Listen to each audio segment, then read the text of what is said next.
welcome to this coaching demonstration video. My name is Lynn and I'm an ICF Master Certified Coach. And in this demonstration video, I'm joined by Jada Seed, who's also an MCC, and we're both on faculty here at CCI. So in CCI, our mission is to impact 10,000 lives through coaching. We are so committed to training high caliber coaches and walking the talk by bringing coaching to businesses and communities. I am so proud to be able to teach you through this video how you can use the CCI coaching map for yourself and for the people around you. And if you are an aspiring coach or you're training up to become a coach, well, this is going to be so useful for you. And I hope you're excited. This demonstration video is accompanied by another video that you can find on YouTube or on our website. And it's called How to Coach with the CCI Coaching Map. So if you have not watched that, you can pause this and go to that first, where I explain how the CCI coaching map works. I'll take you through a case study, and then when you watch the coaching demonstration, it might make a lot more sense. This demonstration is kept really short. It is about 20 to 25 minutes, and I'm showing you how you can use the CCI coaching map to forward somebody in a really efficient manner. So my purpose here in using the map is to bring my coachee, in this case Jada, through all four dynamics or all four factors of the change process. And you'll notice that after I'm done doing that, and when she has talked through enough to get some kind of discovery, I then ask her some learning questions to turn it into actions. So the key thing that I want you to notice here is that I, as a coach, don't get caught or sucked or bothered by the details of her situation. You will see me using the map in the background, and it's literally going to map out in front of your eyes as we go through this conversation. But you're going to see how my main focus is to facilitate her thought process through all four key factors of the change process so that she can get a really clear picture, and in the process of that, flesh out some details or some data or some aspects that she never considered before. Hi, Jada. Welcome to your session today. Hi, Lynn. What would you like to discuss in today's session?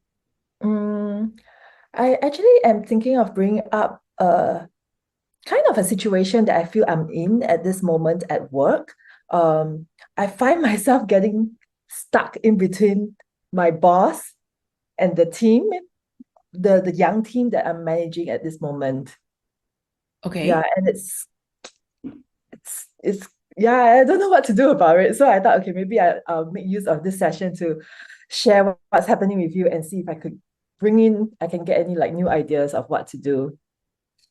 Okay. All right. Understand. So where would you like to start sharing about what's going on?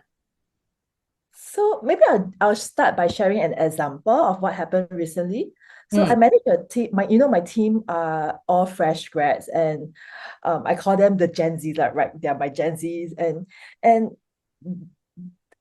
for them, right, I noticed that they tend to really leave work like at 5:30, 6 p.m. on the dot, and that's something I noticed as a pattern because like usually like if one person leaves, then the rest also leaves together. And then I'll have my boss coming to me asking, why do they leave so early? Like, is the work done? And I find myself not knowing how to respond to that because I look at my boss and I say, yeah, I think the work is being done. Like that's why they leave. But I think he thinks that because they left early, they're not interested in the job or in the work. Yeah, so but I think there's a reason why, like, I mean, I know the whole Gen Z mindset, right? The Gen Z mindset now is like there's work-life boundaries. I should have a life after work. It's not all about like, overtime and working late. So I can understand that too. But I'm kind of like feeling like, oh, what should I do? I feel like every time my boss comes to me, I don't know what to say. And then when I see my Gen Zs leave, I'm like, I can't ask them to stay too. mm, Like, yeah. mm, mm. Okay. So how are you feeling every time you're in such a situation? I I feel like the word is stuck. It's like stuck in the sense that I can understand what's happening on each party's side.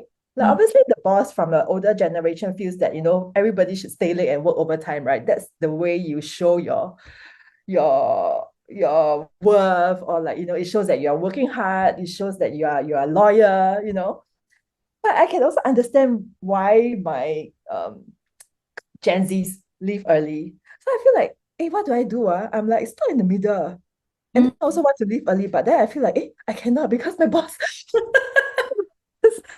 it's like, if I leave early, then what will my boss think? So I have this like, yeah, I feel stuck. Like okay. I don't know what to do. Okay, okay. So you feel stuck in this situation, Mm. kind of between your boss and the Gen Zs, understand? And if you weren't feeling stuck, what would you rather be feeling instead?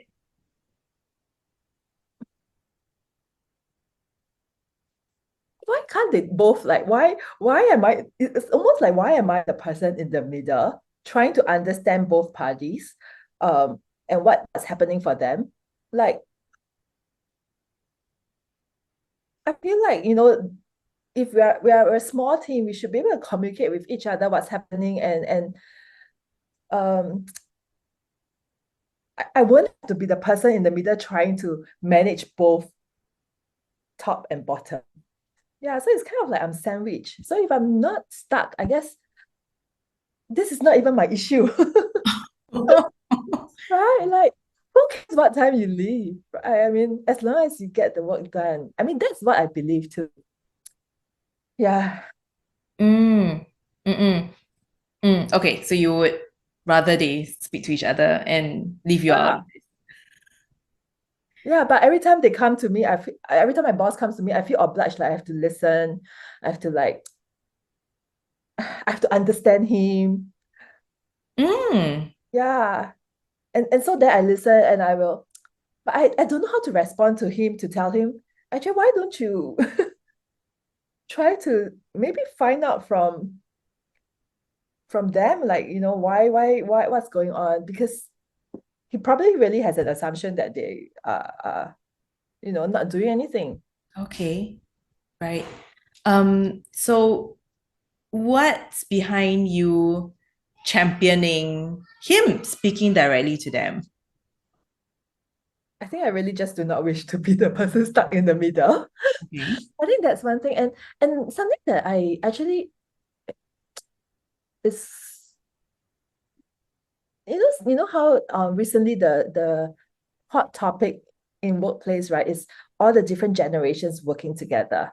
And I think that as our team grow, we all need to learn to adapt to each other. And I'm not just saying my boss to my younger my Gen Zs, right? But it's also for them to learn to also understand my where he's coming from. Because I mean, I also sometimes have a little bit of mindset like my boss. Like I'll be wondering, why do they go so early? Do they, are their work really done? Could they not do more?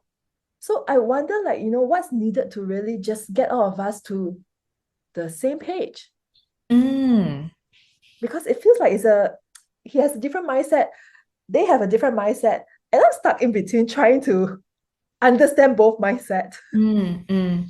Okay. Yeah, Okay. so tiring. Well, that would be a very nice environment to be a part of. I think so.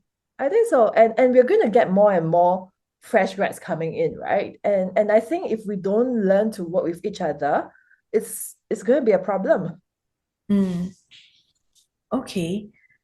So how important is it for you to begin to create a change in this environment?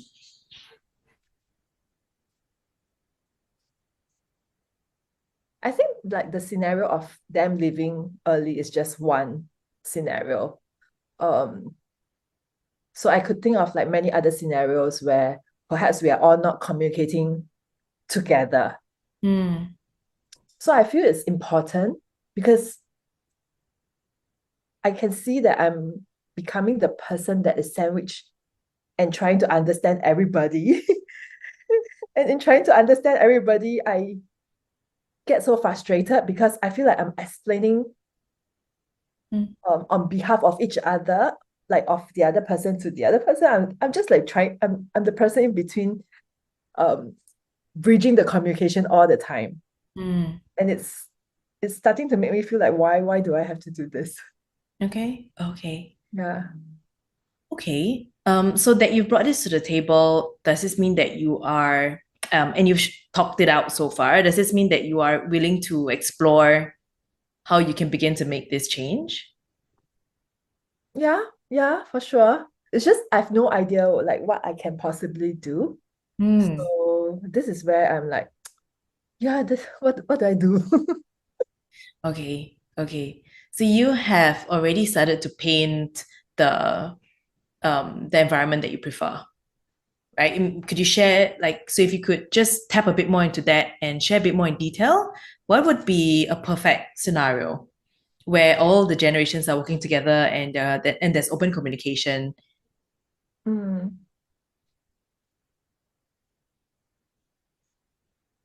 I've perhaps like I'm imagining we have more regular um meetings, catch-ups, to talk on the projects.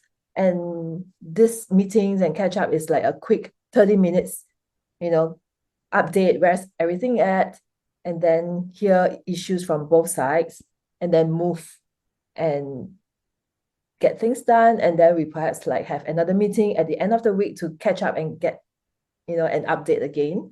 So in the meeting itself, there's like communication, there's trying to the I keep saying trying to understand. There's an effort to understand what everybody is doing, the needs, like why does my boss have such expectations, what the Gen Zs are really hoping to learn and to achieve. So I hope like there's more of such communication happening. I feel like that's missing. We don't have that enough. And every time our meeting ends up like, if we ever have a meeting of everybody together, it ends up like 2 hours long. And it's just dragging and it's not efficient. So I hope for more communication. I've hoped for more um short meetings together to find out what's going on. And even like not just meetings about work, right? But to really understand what's important to each other. Hmm. Yeah, yeah. I see that being stuck so far in the middle has brought a lot of wisdom. No, because I actually had to really go even speak to one of my Gen Zs to hear her perspective. So that's what I did. I went to my Gen Z and one of my young colleague, and I asked her like, can you share with me why do you go off at like how do you feel when you have to leave work at 5:30 all the time? And she shared with me what happened. She said that she has like she plays soccer, she's part of a soccer team, and that's really important for her because that's part of an important part of her life. And when she leaves at 5 to do that, it doesn't mean that she doesn't value the work. It's just that she wants to take care of her other areas too, areas of life too. And when I heard her say that, I'm like, oh, Mm. that makes sense. Mm. And that's when I then also realized that I actually had an assumption or a judgment that, just because they leave early, it means that they are not interested. That's not true, right? Everyone has their own reasons or things that's important for them. Mm. Mm. Mm. Okay, so and if there was um if the meetings were that way efficient, open communication, what would all that lead to? I can breathe easier. I feel like I don't have to be stuck in the middle. And I think we will be stronger as a team. Yeah, we'll be more connected. We'll get things done faster, more productive. Mm. It's almost as though like we'll be on the same page. Mm. Yeah, a lot of time, like now, is really about trying to bridge all the communication, and we're not on the same page, Mm. and that's frustrating. Mm. Mm. Okay. What do you see is needed to bring everybody onto the same page?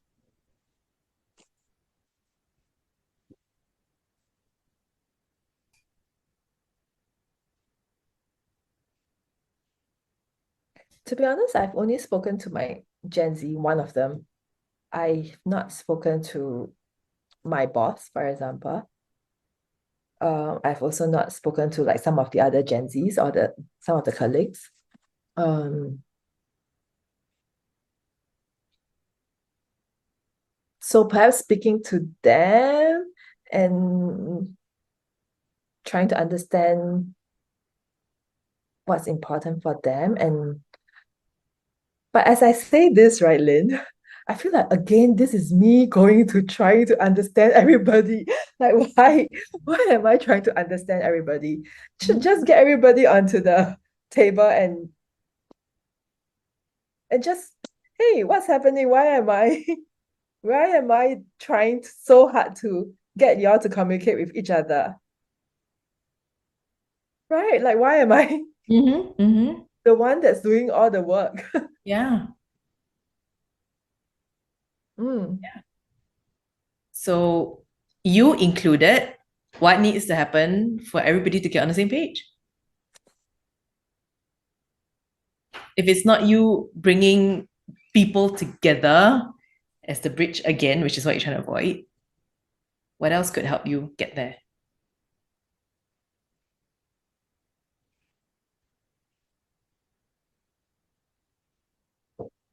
I I probably could ask for a team meeting. I think I still have to initiate that, maybe, and then share what's how I feel. Okay. I think that would still need to happen first. Because Because I can't think of any other ways or ideas of how to get everybody on the same page. So it feels like I still need to do the initiate. I still have to initiate. because you are the one who's seeing this gap. Exactly, exactly, Yeah. exactly. But it Right. does it sounds like if you do that, you do it one time, but you stop taking it on yourself subsequently. Yeah, yeah, yeah. There's still a certain hesitance. Do you want to share if there's anything that's stopping you from doing that, or you don't feel quite aligned to that? No, I think I can do that. It's just it's going to take a lot of What's that? how do I say this? It's almost like mediation, right? I'm like the person in the middle, and I don't want anyone to get defensive. So I want to make sure that I know what I'm going to talk about in that meeting, so Mm, that I don't end up in a situation where everyone gets defensive and then the team gets even more misunderstood. mm. Mm. Okay. So would it help you if you talked that out a little bit more, flesh it Um, out a bit more, and see how you sit with that at the end of this conversation? mm.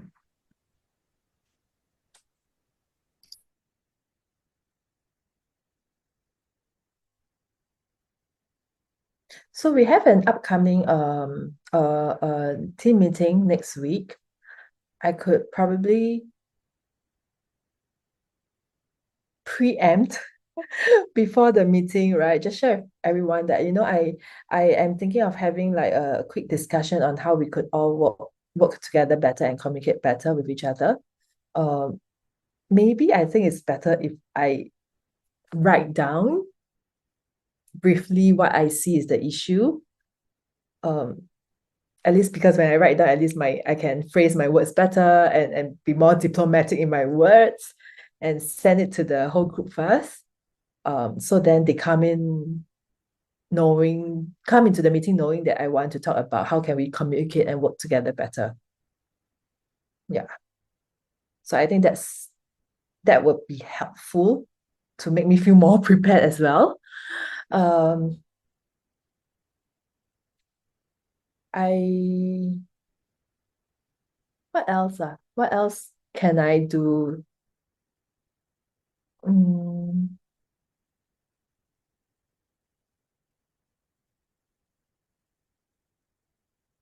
I'm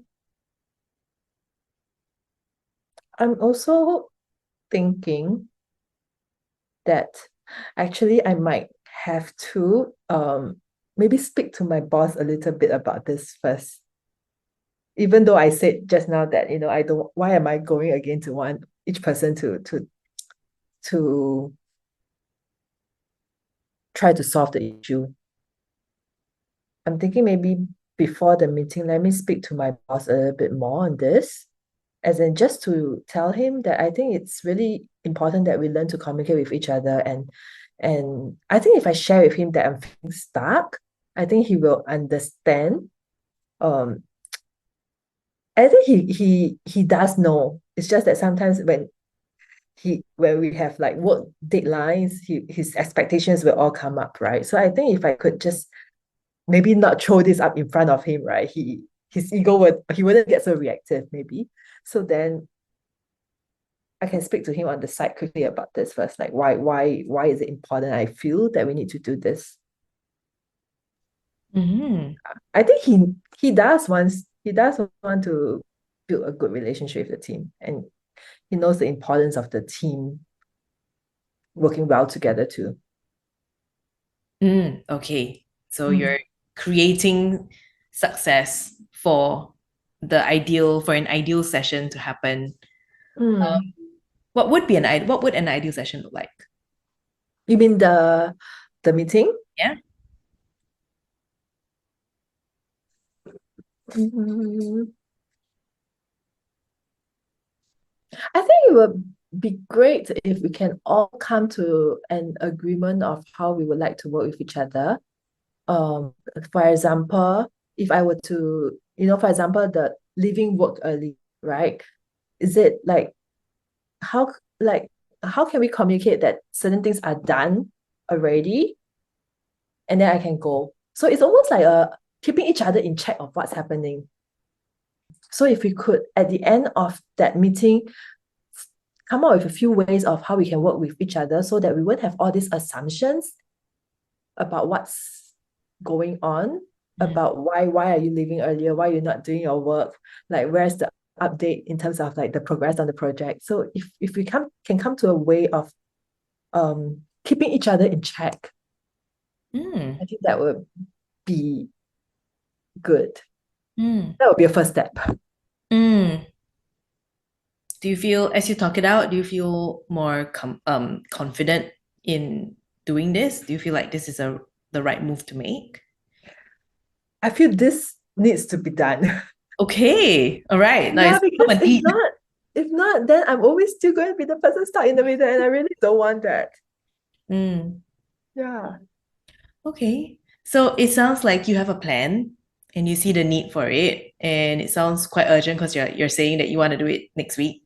Mm. Mm. Is there anything that would stop you from putting this into action? I mean, I think what might stop me is just like the thought of like, oh no, like what if my boss reacts or whatnot, right? Or what if like everyone keeps quiet, nobody wants to communicate. But then I think just now, because we spoke about me talking to my boss on the side first before going to the meeting, I think that will help. Mm, So I just need to plug the courage to voice out voice out the frustration that I'm feeling. okay, okay, okay. And what would empower you to do that? I think it's just simply telling myself, Jada, you don't want to get stuck, right? You don't want to continue being stuck, right? Then you better do it. It's the pain of being Yeah, in the like, same oh my God, I situation. don't want to have another time my boss comes to me complaining. It's Yeah. I love how you're turning I love how you're turning stuckness into something constructive and acknowledging that it does take courage to do that. But on my end, I definitely see how it's really going to serve the bigger picture, the business, and them, because it's also part of their learning. It's not going to be the first and the last team or the company that they're all working for. That's true. Mm, That's true. mm, Yeah. And I guess this is not going to be the first and last meeting that we try to work out how to communicate with each other, right? Probably that's just the first step. mm, mm, And it's not going to be the first and the last time you're going to have to find courage to have what they call it, uncomfortable conversations. Yeah, yeah, yeah. Okay, so what are you learning from this conversation so far, that you like to take away as lessons and insights? I think one of the key things that um that I'm learning or seeing is that why am I taking on everything on myself? Mm. I try why am I trying to be so understanding and just let bring it all to the table and get them to sort it out themselves. So that's one. Um, I think um yeah, just like the this pain, I just like the frustration is is something that I really just don't want to stay. I want to move on from. It's Mm. wasting a lot of energy and time, and I think that energy and time could be put to better use. Yeah. Oh, I love how you stand for that. Right. Like, oh my God, I need to feel frustrated another time. Why? Why? What for? Mm. Okay, so how would you like to turn these insights that you're getting into inspired action? I think just very clearly, like I think like what I say just now, I'll speak to my boss on the side. I'll prep myself by sending out that message to inform everyone about the meeting, about what I would like to talk about in the meeting. Mhm. So I think just these two steps would kick off what I need to do.